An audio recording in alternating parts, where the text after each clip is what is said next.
욥기 40장. 여호와께서 또 욥에게 일러 말씀하시되 트집 잡는 자가 전능자와 다투겠느냐. 하나님을 탓하는 자는 대답할지니라. 욥이 여호와께 대답하여 이르되 보소서, 나는 비천하오니 무엇이라 주께 대답하리이까. 손으로 내 입을 가릴 뿐이로소이다. 내가 한 번 말하였사온즉 다시는 더 대답하지 아니하겠나이다. 그때에 여호와께서 폭풍우 가운데에서 욥에게 일러 말씀하시되 너는 대장부처럼 허리를 묶고 내가 내게 묻겠으니 내게 대답할지니라. 내가 내 공의를 부인하려 하느냐? 의를 세우려고 나를 악하다 하겠느냐? 내가 하나님처럼 능력이 있느냐? 하나님처럼 천둥 소리를 내겠느냐? 너는 위엄과 존귀로 단장하며 영광과 영화를 입을지니라.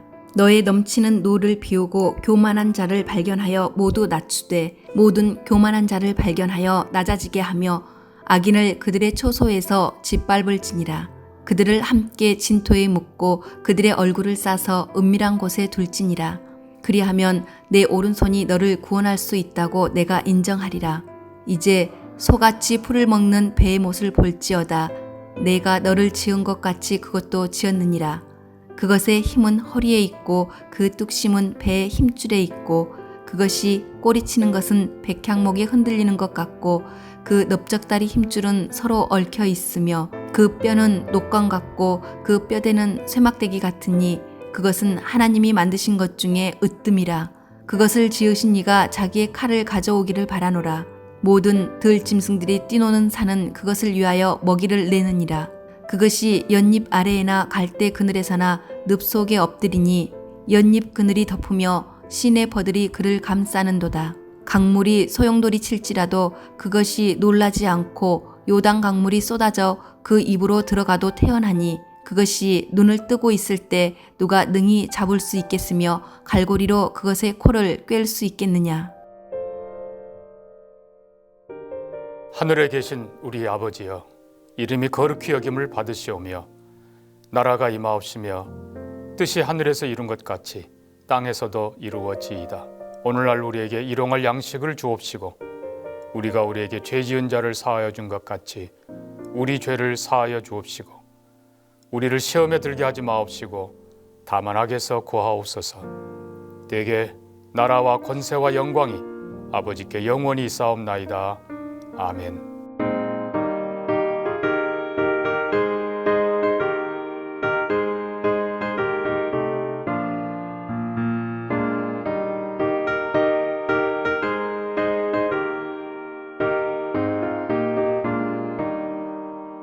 내 주 하나님 넓고 큰 은혜는 저 큰 바다보다 깊다. 너도 다 주를 길러 깊은데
오늘 우리에게 주시는 하나님 말씀은 요한복음 1장 19절부터 34절까지의 말씀입니다. 그 중에서 29절부터 34절 말씀 함께 교독하겠습니다. 이튿날 요한이 예수께서 자기에게 나아오심을 보고 이르되 보라 세상 죄를 지고 가는 하나님의 어린 양이로다. 내가 전에 말하기를 내 뒤에 오는 사람이 있는데 나보다 앞선 것은 그가 나보다 먼저 계심이라 한 것이 이 사람을 가리킴이라. 나도 그를 알지 못하였으나 내가 와서 물로 세례를 베푸는 것은 그를 이스라엘에 나타내려 함이라 하니라. 요한이 또 증언하여 이르되 내가 보매 성령이 비둘기같이 하늘로부터 내려와서 그의 위에 머물렀더라. 나도 그를 알지 못하였으나 나를 보내어 물로 세례를 베풀라 하신 그 이가 나에게 말씀하시되 성령이 내려서 누구 위에든지 머무는 것을 보거든 그가 곧 성령으로 세례를 베푸는 이인 줄 알라 하셨기에 내가 보고 그가 하나님의 아들이심을 증언하였노라 하니라. 아멘. 어제 본문부터 요한복음 묵상이 시작되었습니다. 요한복음을 기록한 기록 목적이 요한복음 20장 31절에 기록되어 있는데요. 이것을 기록함은 너희로 예수께서 하나님의 아들 그리스도이심을 믿게 하려 함이요 또 너희로 믿고 그 이름을 힘입어 생명을 얻게 하려 함이니라. 아멘. 예수님이 하나님의 아들이심을 믿게 하는 것, 그리고 예수님의 이름을 힘입어서 생명을 얻게 하는 것. 요한복음을 묵상하면서 우리의 믿음이 더 온전해지고 예수께서 주시는 그 생명이 더 풍성해지는 은혜가 있기를 주님의 이름으로 축복합니다. 먼저 19절부터 28절에는 제사장들과 레위인들의 질문이 나오는데요. 그들이 세례 요한에게 찾아와서 묻습니다. 당신은 누구이십니까? 세례 요한, 그는 유대의 종교 지도자로서 밟아가야 할 전통적인 코스를 훈련받은 사람이 아닙니다. 기득권들이 볼 때 그들은 정통이 아니에요. 그런데 세례 요한의 삶의 태도 그리고 그의 메시지에 당시 많은 사람들이 그를 주목합니다. 큰 반향을 불러일으킵니다. 어떤 종교 지도자들보다도 더 큰 존경을 받으면서 영향력을 끼치는 인물이 되는 거예요. 그러자 제사장들과 레위인들이 이 세례 요한을 찾아와서 묻는 겁니다. 당신은 누구입니까? 그리스도입니까? 엘리야입니까? 그 선지자입니까? 여러 가지로 묻지만 세례 요한의 답은 하나입니다. 나는 아니라. 이 질문을 받을 때까지도 세례 요한 역시 몰랐던 것 같습니다. 그들이 물었었던, 그리고 세례 요한이 기다리고 있었던 그 메시아, 그분이 바로 예수님이라는 사실을. 예수님의 어머니 마리아, 그리고 세례 요한의 어머니 엘리사벳, 이 둘은 가까운 친척 관계였습니다. 사촌이었었다는 이 해석도 있어요. 거기에 특별한 임신을 경험하면서 둘은 서로를 위로하는 시간도 가졌었고요.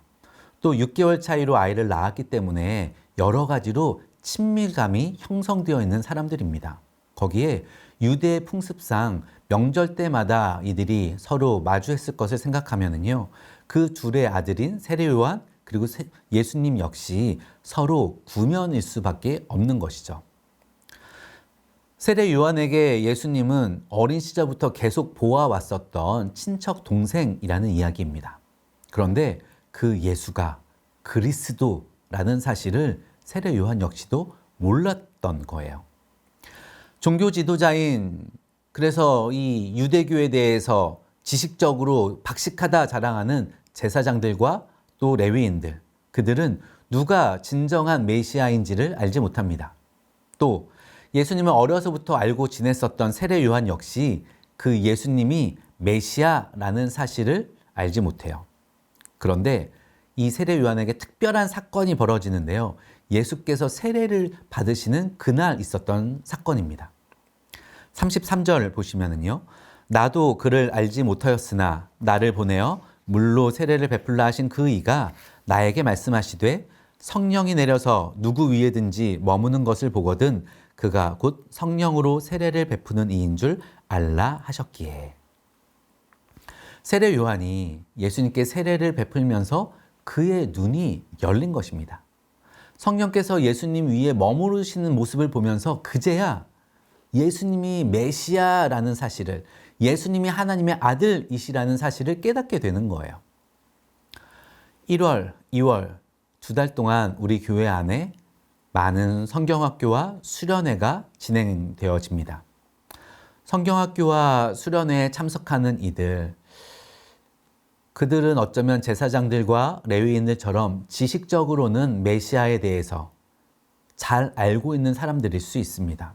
혹은 세례 요한처럼 어린 시절부터 예수님 가까이에서 지냈을 수도 있어요. 그런데요, 지식적으로 아는 것, 예수님을 어려서부터 가까이 지낸 것, 그것만으로는 무의미합니다.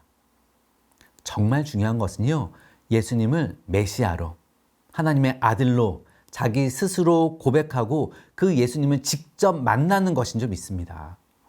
우리의 다음 세대들이 예수님이 하나님의 아들이시요 이 세상의 유일한 구원자이신 것을 믿도록, 믿어서 이 아이들이 주 안에서 의미 있고 능력 있는 풍성한 생명을 살아갈 수 있도록 여러분 함께 기도해 주시기를 간절히 소원합니다.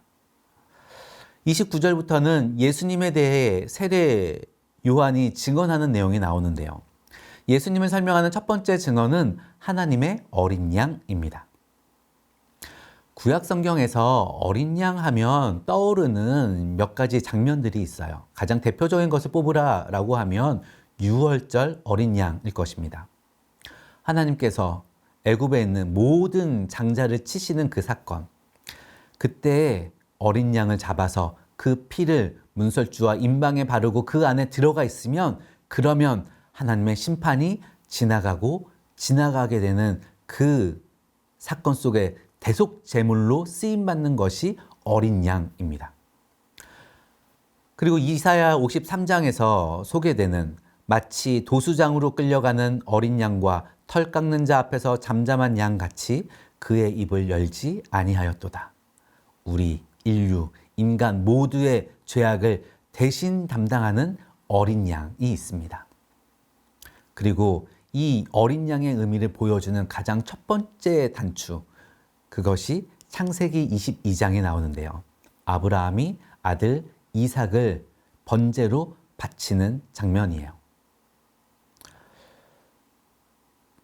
그 자리에서 하나님이 대신 준비하셨던 어린 양, 인간인 우리에게는 우리의 속죄물을 드릴 능력이 전혀 없기 때문에 하나님 편에서 대신 준비해 주셨던 하나님의 선물, 그것이 바로 어린 양에 담겨 있는 의미들인 것이죠. 그리고 세례 요한은 이 어린 양의 의미 앞에 한 가지 표현을 덧붙이면서 이 의미를 더 확장시켜주고 있습니다. 29절 보시면요. 29절에 보라 세상 죄를 지고 가는 하나님의 어린 양이로다. 세상 죄를 지고 가는. 이 표현은 아사셀 염소라고 하죠. 속죄의 염소. 레위기 16장 22절입니다. 염소가 그들의 모든 불의를 지고 접근하기 어려운 땅에 이르거든 그는 그 염소를 광야에 놓을지니라. 희생 제물의 머리에 안수합니다. 공동체 인간의 모든 죄악을 그 염소에게 다 전가하고요. 그리고 염소를 끌고 광야로 데려가는 거예요. 사람의 발이 닿지 않는 곳, 그리고 그 스스로 돌아올 수 없는 그 머나먼 불모지 그 땅 끝까지 나아가서 그곳에 염소를 놓고 돌아옵니다. 이것은 그 죄에 대한 책임이 우리에게서 멀리 떠나갔음을, 완전히 사라졌음을 보여주는 상징인 것이죠. 예수님은 누구이신가? 라는 질문에 가장 먼저 나와야 할 답은 바로 예수님, 그분은 우리의 어린 양이십니다. 인류의 어린 양이십니다. 저의 죄를 속죄하기 위하여서 인류 모두의 죄의 심판을 면하기 위해서 하나님께서 준비하신 선물, 유일한 구원주이십니다. 이것이 바로 우리의 답인 줄 믿습니다. 많은 사람들이 죄 그리고 죄책에 눌려서 신음합니다. 지우고 싶은 과거의 실수, 누군가에게도 말하지 못하는 그 부끄러운 기억들, 이것들이 불쑥 마음을 핥히고요. 그때 그러지 말았어야 했는데 그 일, 그 말, 그 행동, 그 결과로 인해서 나는 누구에게도 용서받지 못할 거야. 내 삶에 좋은 일이 생기지 않을 거야. 라고 하는 후회와 자책으로 영혼이 병들어 가기도 합니다. 겉으로는 화려하고 완벽해 보이는 인생이에요. 그런데 홀로 남겨진 시간에는 이유 모를 불안과 공허함이 그 마음을 핥히고 지나가는 것이죠. 도덕적인 척, 괜찮은 척, 가면을 쓰고 살아갑니다. 하지만 마음 깊은 곳에서 울리는 나 이대로 괜찮은가? 양심이 고발해 오는데 이 양심의 칼날을 피할 수가 없는 거예요. 인생의 끝에서 마주할 거룩한 심판대 앞에 누가 당당할 수 있을까요? 죄의 삭은 사망이다. 이 말은요, 이것을 믿는 사람이든 믿지 않는 사람이든 진리이기 때문에 이것은 그의 믿음과 상관없이 인간의 영혼 깊은 곳에 자리 잡고 있습니다. 그래서 우리를 끊임없이 어둠으로 끌어내리는 영혼의 중력과도 같이 작동하고 있어요. 그런 우리에게 어린 양, 그리스도는 우리를 대신해 모든 죄를 지고 가시면서 말씀하십니다. 내 죄 사함을 받았느니라. 그들의 죄와 그들의 불법을 내가 다시 기억하지 아니하리라. 아멘. 브루스 밀란이라는 신학자가 이렇게 말합니다. 우리의 거룩한 어린 양이신 그리스도가 지고 가실 수 없을 만큼 극악한 죄나 지독한 사악함, 그리고 너무나 자주 되풀이되는 습관적 실패란 없습니다. 여러분, 용서받지 못할 죄란 없습니다. 우리 안에 이기지 못할 죄란 없습니다. 이 아침 어린 양 예수 그리스도를 믿고 예수님을 믿는 자에게 주시는 진짜 인생, 의와 평강과 희락으로 가득한 풍성한 생명을 살아가는 저와 여러분 되기를 주님의 이름으로 축복합니다. 예수님을 설명하는 두 번째 증언은 33절에 나오는데요. 33절 제가 읽어보겠습니다.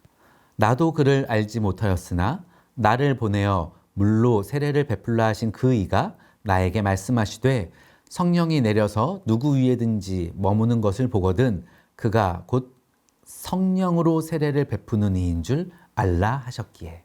예수님 누구시라고요? 성령으로 세례를 베푸는 이. 마태, 마가, 누가복음의 기자들은 예수님께서 세례 받으시는 장면을 묘사하면서 성령께서 비둘기같이 임하는 모습을 기록합니다. 예수님께서 성령의 기름 부음 받음을 보여주는 장면인 것이죠.